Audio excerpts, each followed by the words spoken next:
கிறிஸ்துவுக்குள் பிரியமானவர்களே, கர்த்தரும் இரட்சகருமாய் இயேசு கிறிஸ்துவின் ஈடின் நாமத்தினாலே உங்கள் யாவருக்கும் என் அன்பின் வாழ்த்துக்களை தெரிவித்துள்ளேன். தேவனர்லி அப்பம் பிரேயர் மினிஸ்டர் சேனல் மூலியமாக உங்களோடு சந்திப்பதில் மிகுந்த மகிழ்ச்சிகிறேன். தினம்தோறும் இரவு நேரத்திலே பரிசுத்த வேதாந்தத்தில் நாம் ஒரு பகுதியை தியானித்து நம்முடைய குடும்ப பாதுகாப்பிற்காக நாம் ஜெபித்துள்ளோம்.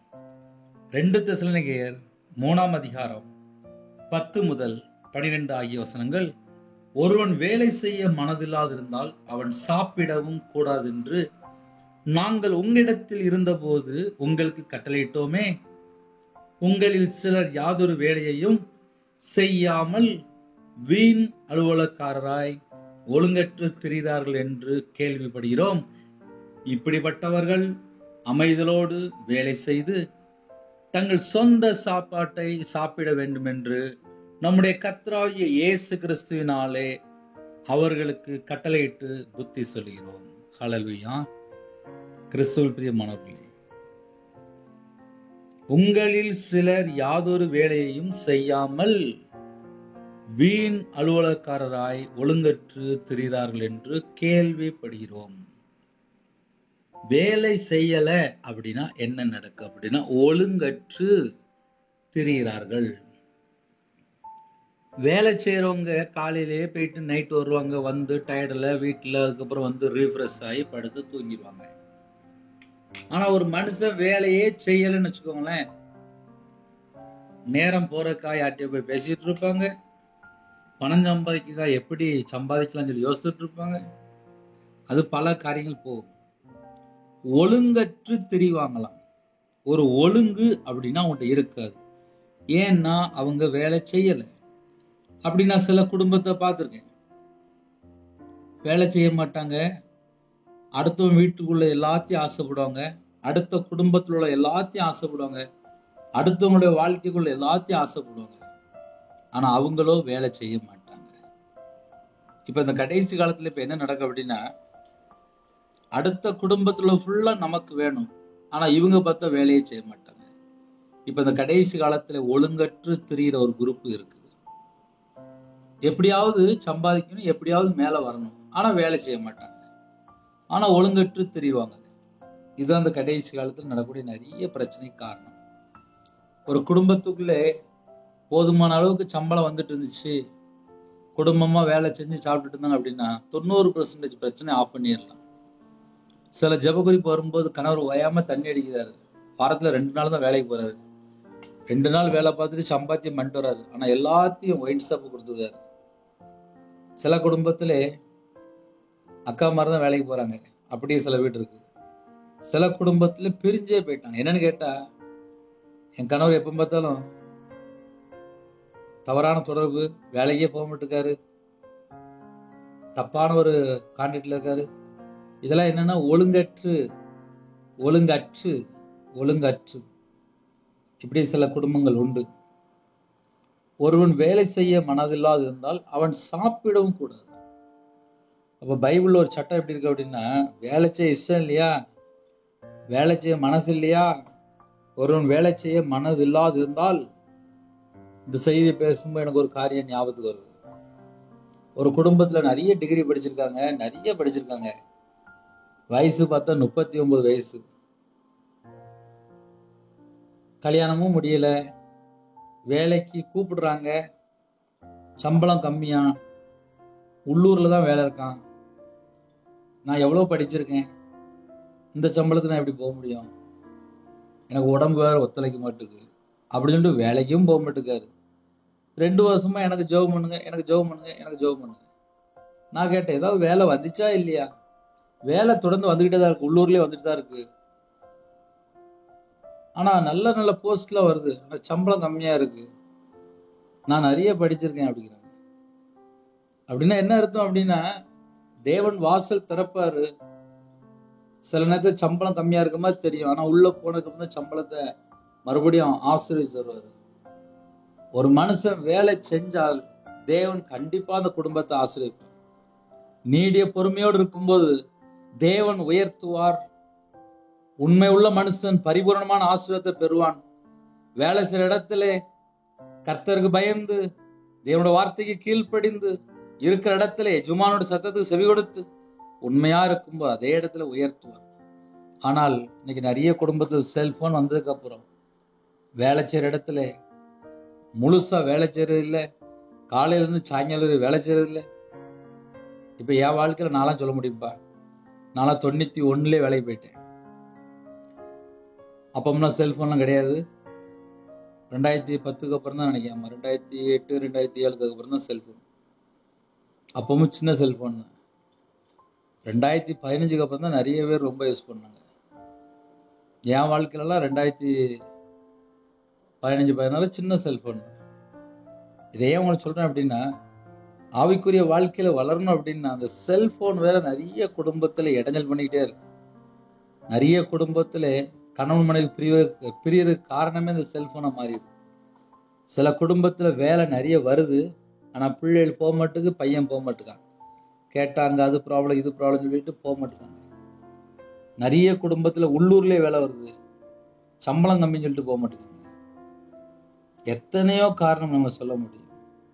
ஒருவன் வேலை செய்ய மனதில்லாதிருந்தால் அவன் சாப்பிடவும் கூடாது என்று நாங்கள் உங்களிடத்தில் இருந்தபோது உங்களுக்கு கட்டளையிட்டோமே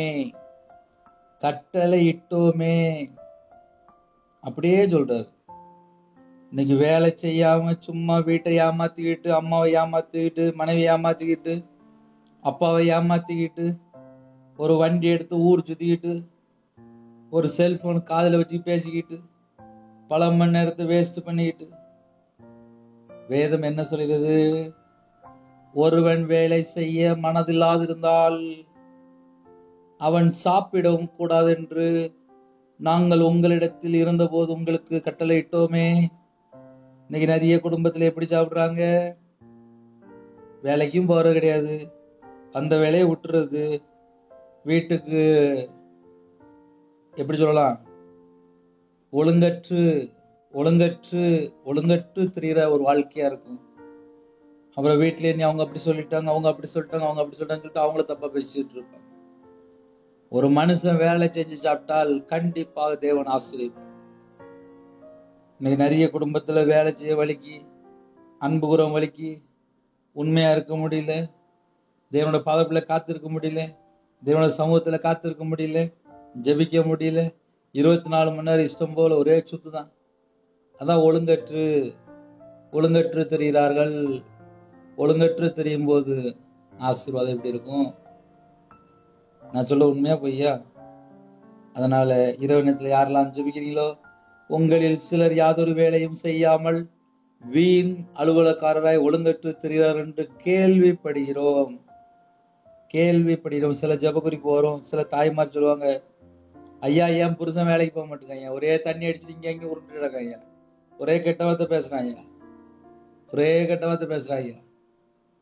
இன்னைக்கு காலையில ஒரு தாயார்கிட்ட பேசிட்டு இருந்தேன்.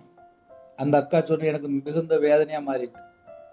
கல்யாணம் முடிஞ்சு 15 வருஷம் ஆச்சா, 3 பிள்ளைகள் இருக்கான். கணவர் சாயங்காலம்னா தண்ணி அடிச்சுட்டு போல இருக்கு. சனிக்கிழமை ஆயிட்டுனா தண்ணி அடிச்சுட்டு வரான். தண்ணி அடிச்சு வீட்டுக்கு வந்தா ஒரே கெட்ட வார்த்தை தான் பேசுவாரான். வீட்டுக்குள்ள போய் கதவை பூட்டிக்கிட்டு வரான். 3 பிள்ளைகள் வெளியில படுத்திருக்குமா, அந்த தாயார் வெளியில படுத்திருக்குமா, கணவர் பார்த்தா வீட்டுக்குள்ள படுத்து தூங்கிடுவாரான். தண்ணி அடிச்சுட்டே இருப்பாரான், சம்பளத்தை ஃபுல்லா காலி பண்ணிட்டு வரான்.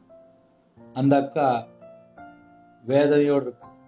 காலையில சாப்பிடல, அந்த அக்காவுக்கு முடியல. என்னன்னு சொல்லி கேட்கும்போது இவ்வளவு காரியம் சொல்றாங்க. இதையே உங்களுக்கு காலையில சொல்றேன் அப்படின்னா, ஆண்கள் சரியில்லாம இருக்கிறதுனால நிறைய குடும்பத்துல தாய்மார்கள் துக்கத்தோடு, வேதனையோடு, கண்ணீரோடு வாழ்றாங்க. சில குடும்பத்துல 65-70 வயசு, 75 வயசு ஆயிட்டு, அதுக்கப்புறமும் பாட்டியானதுக்கு அப்புறமும் நிம்மதியில. என்ன சொல்லி கேட்டா, என் பையன் 45 வயசு ஆயிட்டு, 40 வயசு ஆயிட்டு, புருஷன் பொண்டாட்டிக்குள்ள சண்டை, என் பையன் ஒரே தண்ணி அடிக்கான், மருமக வீட்டுக்கு போய் அவங்க வீட்டுக்கு போயிட்டா, பேத்தி பார்த்தா ஹாஸ்டல்ல சேர்க்கறேங்க, எனக்கு என்ன செய்யணும் தெரியல. எத்தனை வயசு? 70 வயசு தாண்டிட்டு. 70 வயசுக்கு மேலேயும் பையனை குறித்து நிம்மதி இல்ல. மருமக விட்டுட்டு போயிட்டா, பேத்தி பார்த்தா ஹாஸ்டல்ல கொண்டு சேர்க்கலாங்க, ஆனா அம்மா அப்பா உயிரோட இருக்காங்க. காரணம் என்ன சொல்லி பார்க்கும்போது, கணவர் சரியில்லை, பையன் சரியில்லை, புருஷன் சரியில்லை. சில குடும்பத்துல வயசானதுக்கு அப்புறம் கூட நிறைய ஒரே சேட்டை, ஒழுங்கற்று தெரியக்கூடிய ஒரு வாழ்க்கை. இப்படிப்பட்டவர்கள் அமைதலோடு சட்டம் கட்டாம, இப்படிப்பட்டவர்கள் அமைதலோடு வேலை செய்து, சட்டம் கட்டாம போய் வேலை செய்யணுமா? அமைதலோடு அமைதியா போய் வேலை செய்யட்டும் அப்படிங்க. இப்படிப்பட்டவர்கள் அமைதலோடு வேலை செய்து தங்கள் சொந்த சாப்பாட்டை, அப்படின்னா வேலை செஞ்சு அதுல ஒரு 300 ரூபாய் 200 ரூபாய் 500 ரூபாய் வரும். அதான் சொந்த சாப்பாட்டை. ஏன்னா வேலை செஞ்சுட்டு வீட்டுக்கு வரும்போது அந்த சம்பளம் வாங்கிட்டு வரும்போதுதான் அதுல மனைவிக்கு, பிள்ளைகளுக்கு, பேரம்பேத்திக்கு, இப்படி நிறைய காரியம். அந்த கையில சம்பளம் வாங்கினாதான் வீட்டுக்கு வரும்போது ஒன்னொன்னா வாங்கிட்டு வர முடியும். என் வாழ்க்கையில நான்லாம் 11 வயசுல வேலைக்கு போயிருக்கேன்ப்பா. ஒரு நாள் சம்பளம் 3 ரூபாய்க்கு வேலைக்கு போயிருக்கேன். காலையில 7 மணிக்கு போயிருவேன், ராத்திரி 9:30 மணிக்கு தான் வருவேன். எவ்வளவு சம்பளம்? ஒரு 300 ரூபா ஒரு மாச சம்பளம். இந்த 300 ரூபாய் சம்பளத்துக்கு எப்படி பார்த்தாலும் ஒரு 14 மணி நேரம் வேலை பார்த்துருவேன். நான் சொல்றது எப்படின்னா 91 92 அந்த வருஷம் 92 இருக்கும். இதை ஏன் 2025 சொல்றேன் அப்படின்னா, இன்னைக்கு நிறைய குடும்பத்திலே வேலைக்கு போறதும் கிடையாது. நிறைய குடும்பத்துல களவாண்டு கொள்ளையடிச்சு, அடுத்த சொத்தை கொள்ளையடிச்சு அடுத்த வீட்டுல களவாண்டுட்டு போய் அந்த வீட்டுக்குள்ள சாபம் மட்டும்தான்ப்பா இருக்கும். துன்மார்க்குடைய வீட்டுல கர்த்தரின் சாபம் இருக்கிறது என்று வேதம் சொல்லிடுது. உண்மையா உழைச்சு சாப்பிட்டா வீடு ஆசீர்வாதமா இருக்கும். இல்ல நாங்க உழைக்க மாட்டோம், நாங்க இஷ்டம் போல கொள்ளையடி சம்பாதிப்போம் அப்படின்னா அந்த வீட்டுக்குள்ள ஆசீர்வாதம் இருக்காது. உங்களில் சிலர் யாதொரு வேலையையும் செய்யாமல், எந்த ஒரு வேலையும் செய்யாமல் வீண் அலுவலக்காரராய் ஒழுங்கற்று திரிகிறார்கள் என்று கேள்விப்படுகிறோம். கேள்விப்படுகிறோம், இப்படிலாம் இருக்கு சொல்லி கேள்விப்படுகிறோம். இப்படிப்பட்டவர்கள் அமைதியோடு வேலை செய்து செய்து, அமைதியோடு வேலை செய்யணுமா? சத்தண்டாம போய் வேலை செய்யணும் அப்படிங்க. அமைதியோடு வேலை செய்து தங்கள் சொந்த சாப்பாட்டை சாப்பிட வேண்டும் என்று நம்முடைய கர்த்தராகிய இயேசு கிறிஸ்துவினாலே அவர்களுக்கு கட்டளையிட்டு புத்தி சொல்கிறோம். இது எல்லாமே என்னன்னா புத்தி சொல்கிறோம். அதனால இந்த இரவு நேரத்திலே யாரெல்லாம் இணைந்திருக்கிறீங்களோ, நம்ம வாழ்க்கையில கர்த்தரை விட்டு எங்கேயாவது தள்ளி போயிருந்தோம் என்றால், இப்படிப்பட்ட செய்தி நம்ம கேட்கும் போது பிள்ளைகளுக்கு உழைச்சி போடணும், மனைவிக்கு உழைச்சி போடணும், அம்மா அப்பா இருப்பாங்க உழைச்சி போடணும். இப்ப என் வாழ்க்கையில நான் சொல்ல முடியும்பா, சின்ன வயசுல இருந்து உழைச்சி ஒரு மாசம் வீட்டுல கொண்டு சம்பளம் கொடுத்துருவேன். அப்பமா ஓவர் டைம் உண்டு, ஓவர் டைம் சம்பளம் அதுவும் வரும், அதையும் வீட்டுல கொண்டு கொடுத்துருவேன். இன்னைக்கு நிறைய குடும்பத்துல சம்பளம் வாங்கிட்டு வீட்டுக்கு சம்பளம் வர மாட்டேங்குது. ஏன்னா வெளியில சம்பளம் ஃபுல்லா செலவாயிருது. கேட்டா அந்த செலவு இந்த செலவுன்னு சொல்லிட்டு வீட்டுக்கு பணம் வர மாட்டேங்குது. அம்மா அப்பா வேதனைப்படுறாங்க. அப்படியும் சில குடும்பங்கள் இருக்கு, வேலைக்கு போறாங்க ஆனா சம்பளம் வீட்டுக்கு வர மாட்டேங்குது. ஒழுங்கற்று ஒழுங்கற்று ஒழுங்கற்று.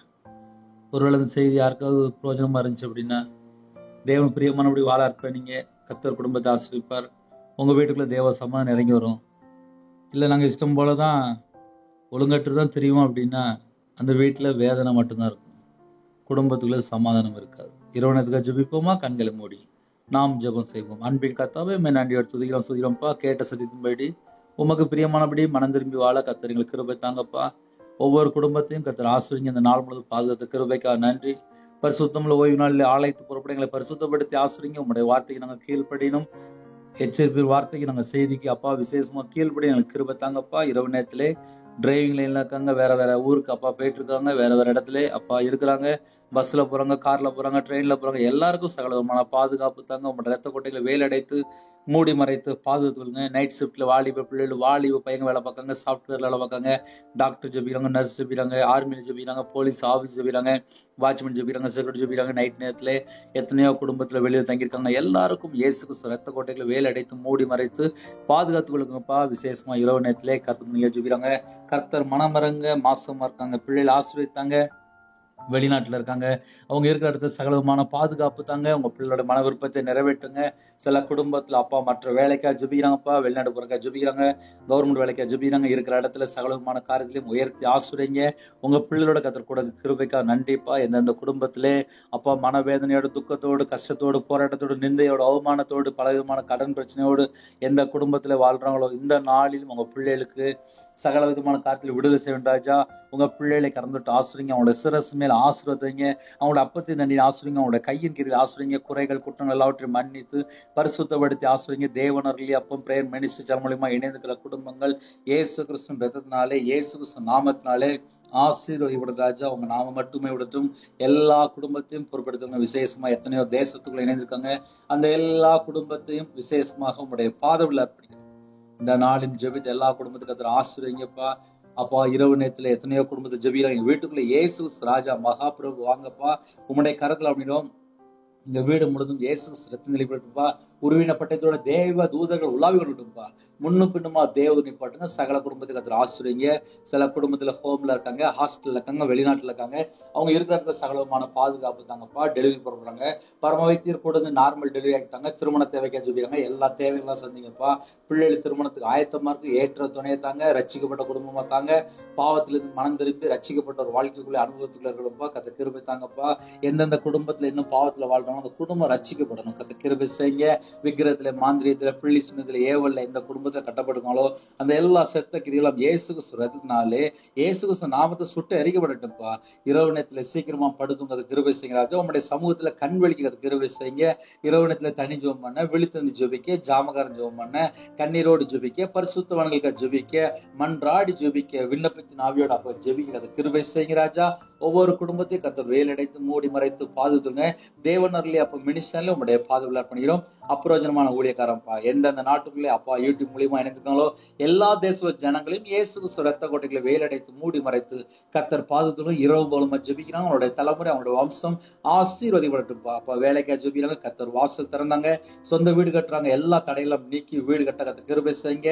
எத்தனையோ குடும்பத்திலே அப்ப அந்த மாசத்தோட தேவைக்கு ஜெபிக்கிறாங்க. ஸ்கூல் ஃபீஸ் கட்டணும், காலேஜ் ஃபீஸ் கட்டணும். சில குடும்பத்துல வீட்டு வாடகை, கடை வாடகை, சில குடும்பத்துல குழுக்குள்ள பணம், இஎம்ஐ, சில குடும்பத்துல பைனான்ஸ்ல வாங்கியிருக்காங்க, தெரிஞ்சவங்கள்ட்ட வாங்கியிருக்காங்க, எத்தனையோ கருத்து வாங்கியிருக்காங்கப்பா. எல்லா தேவையெல்லாம் கத்த சந்திங்க. சரீரத்துல பலவீனத்தோடு படுத்த படுக்கையில் எந்த குடும்பத்துல ஹாஸ்பிட்டல்ல, பிரைவேட் ஹாஸ்பிட்டல்ல, கவர்மெண்ட் ஹாஸ்பிட்டல்ல, சில குடும்பத்துல வீட்டுல படுத்த படுக்கை இருக்காங்களோ அந்த குடும்பத்தை உங்களுடைய தலைமுறை கரத்தினால தொட்டு சுகமாக்கி தாங்க. இயேசு கிறிஸ்து ரத்தத்தினால் நாமத்தினால பரிபூரணமான சுகத்தை ஒவ்வொரு குடும்பம் பெற்றுக்கொள் ராஜா. இந்த நாளும் ஜெபிக்கிற குடும்பத்தை கர்த்தர் மனமிறங்கி ஆசிரியங்க. உங்க பாதுபிள்ளை தாழ்த்து எல்லா குடும்பத்தையும் உங்க நாம மட்டுமே விடுத்தோம் உங்களுடைய கரத்துல இருப்பீங்க. பிதா குமார பரிசுத்த நாமத்தை முத்திரை போட்டு ஆசிரியங்க. எல்லா குடும்பத்தையும் கர்த்தர் பொறுப்படுத்தும். துதிகான மகிமை எல்லாம் ஒருக்கே செலுத்துறோம். இயேசு கிறிஸ்து பிதாவே ஆமீன்.